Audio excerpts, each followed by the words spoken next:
What's up guys, CG Inferno here today with another review. So today's review is for Resident Evil 9, or Requiem as they call it. In this review, mainly going to be going over the story, gameplay, the Switch 2 performance, a few other stuff, and then my final thoughts. Now to note, I didn't get a review code from Capcom. I was just very fortunate to get my copy early. Just literally luck of the draw anyway. But regardless, managed to get this done, so yeah, let's just jump right into it. So, the story of RE9. This is an interesting one to say the least. Now, if you've been avoiding leaks and stuff, I don't blame you, because like this game leaks very early, which is quite shocking to me honestly. But yeah, a lot of people on Reddit and stuff were a bit pissed about some of the stuff that happened in the game, but personally I didn't find it too bad. So the story, you're basically playing as two characters. You're playing as Grace and Leon. Now everyone knows Leon, you know, veteran, everyone loves him. Clearly the ladies love him as well, the way they designed him in this game. But yeah, you're split into two protagonists. You do play them for quite more or less the same time, although at the start you play more Grace with like a few Leon sections here and there, while in the later half you play Leon a lot more, and then you go back to Grace for like 1-2 parts, and then you come to the finale, and then you're pretty much switching between the two, right?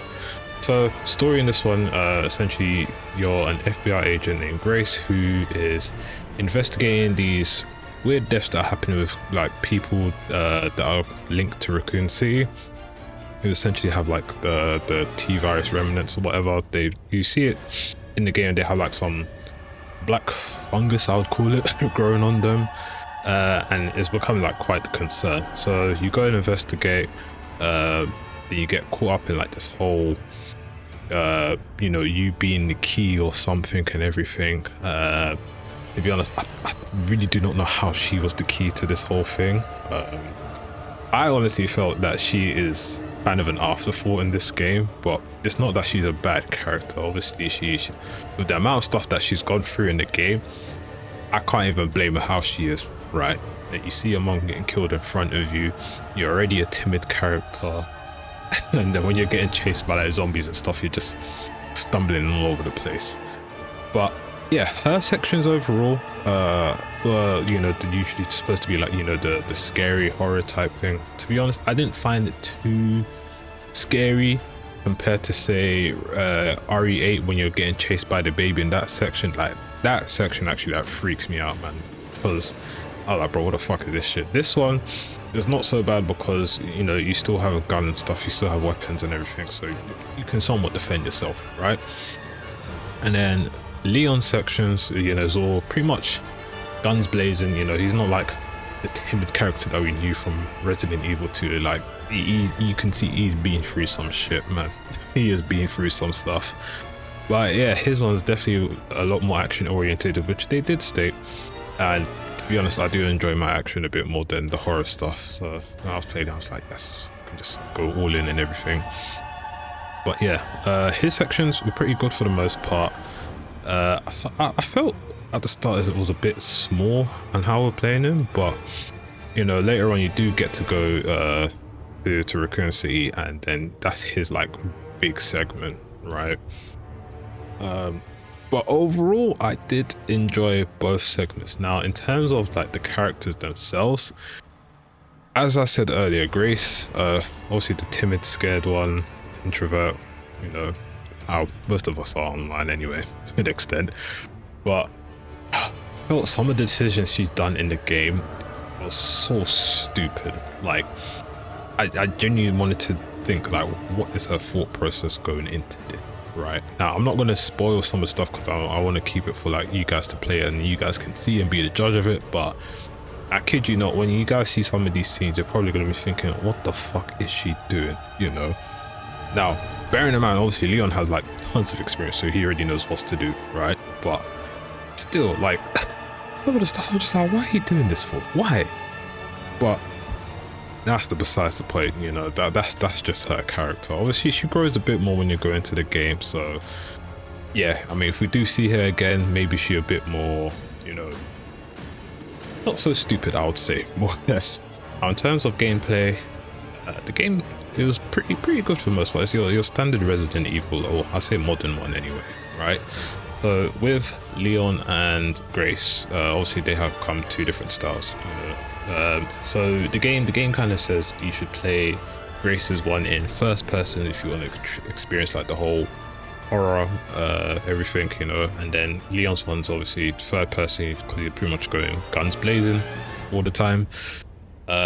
Myself, I went third person for both characters, mainly because that's the camera I enjoy for Resident Evil more compared to the first person. Don't get me wrong, first person is nice, but I'm more of a third person when it comes to these types of games. But yeah, the options there, obviously you can mix and match if you want to do like the complete opposite and say do third person Grace and then first person Leon. That is an option, so it just depends on your preference, more or less.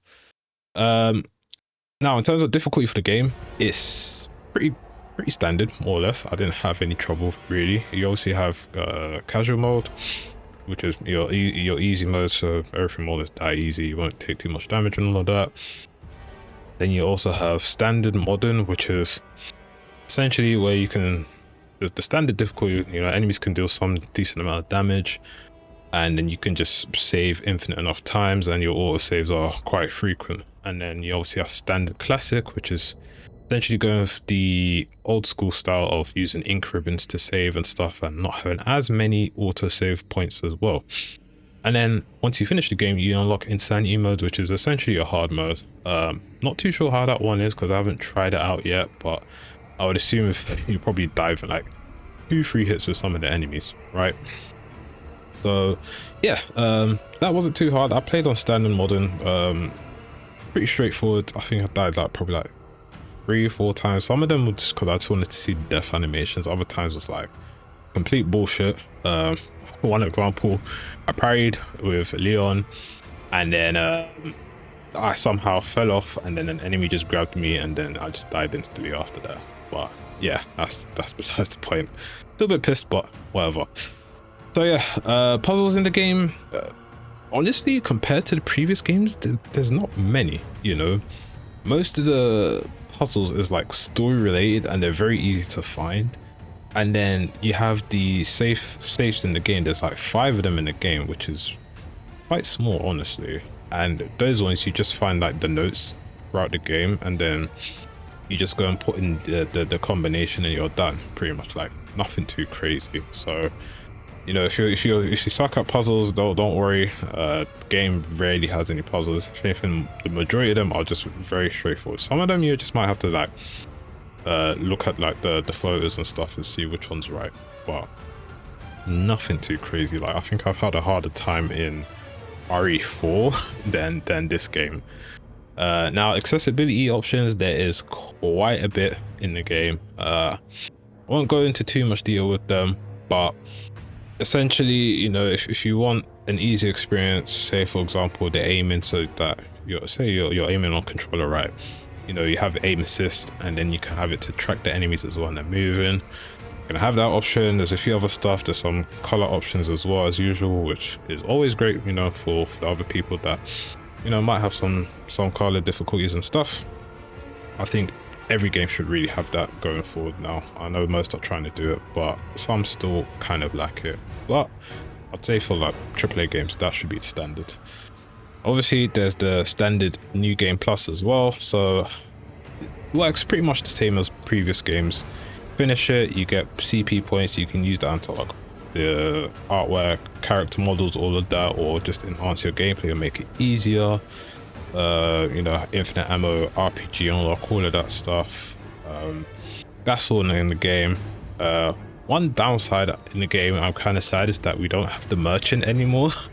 I don't know where the merchant's gone, but yeah, that's long gone. I kind of liked him in RE4, but I guess times have changed, Guy's probably retired at this point. But yeah, gameplay, pretty much standard RE stuff. If you're a veteran, you'll have no problem with this game. If you're a new player, you still wouldn't really have a problem. It might take getting a bit of used to, but yeah, you'll be fine. You'll be fine. Now, in terms of Switch 2 performance, Yeah, I think this is what most people are going to be coming for. So I got the game on Switch too. I was surprised that it was even up there, and then there was a game key card as well, which I know everyone hates. So I was a bit concerned, like, oh, is it even going to allow me to download it? It did, so it's good for me to know for like future titles maybe. But yeah, Switch 2 performance, for the most part, it runs well, to say the least, right? Now, in terms of graphical performance, you can definitely see the difference between the Switch 2 and, say, you know, PS5, Xbox, PC, right? Like those platforms, you'd expect the best from them. Like if it's looking bad on them platforms, something has seriously gone wrong, right? On the Switch 2, it looks well for the most part. So I played this obviously on docked, you know, to record and everything, right? For the most part, I didn't mind it too much, but there are certain places where, you know, sometimes it might have like a slight pop in for like a texture or something, and I'm like, oh, here we go. But you know, it was very, very minor. It happened like once in a while. Character models looked pretty decent for the most part.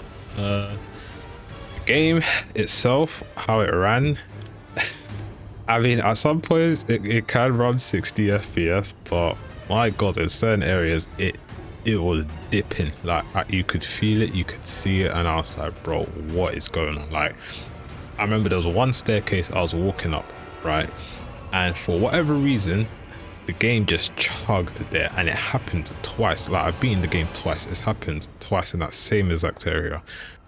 I don't know why it just chugs so hard there, but certain areas, yeah, you can see it dip to like 40, even 30.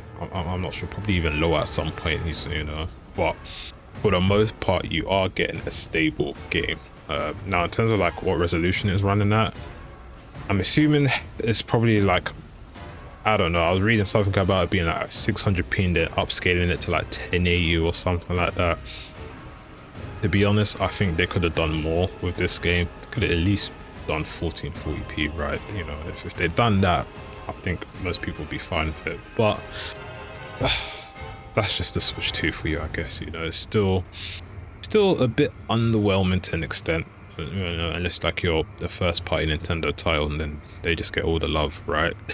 But yeah, if you're playing it on handheld, I think it would actually look great there, mainly because of the screen size and everything. I say it's more suited for that than it is for, say, playing it on like a monitor or your TV or something, right?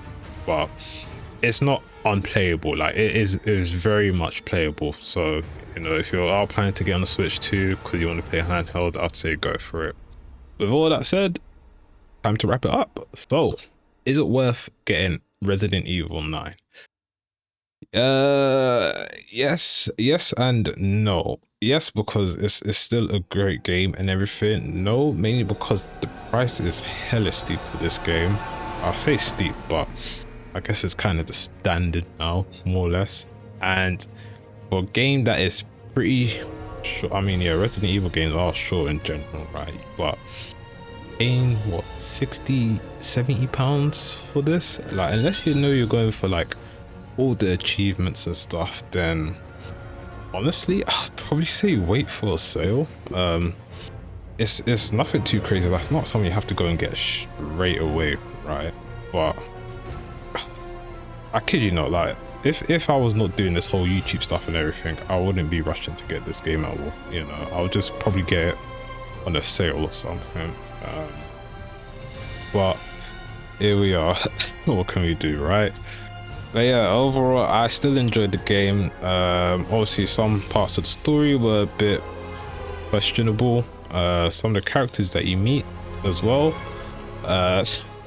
one of them was, I'll just call him Timmy Wesker at that point, right? You'll see him. I thought he was going to be some big bad guy, but yeah, you guys just have to watch that, because I was severely disappointed with that part.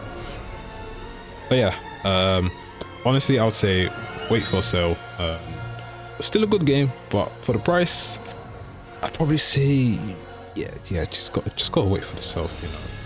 But yeah, I hope you guys enjoyed this review / impressions of the game. Please just said slash in the thing. Anyway, if you got any questions about the game and stuff, do let me know down in the comments below. I'll try and answer them. But yeah, let me know what you guys think of it as well. See if you managed to play it beforehand or whatnot, or if you've been reading the leaks or whatever, you know, what your thoughts about it as well. But yeah, been CG Inferno. I hope you guys enjoyed it, and I'll see you guys next time.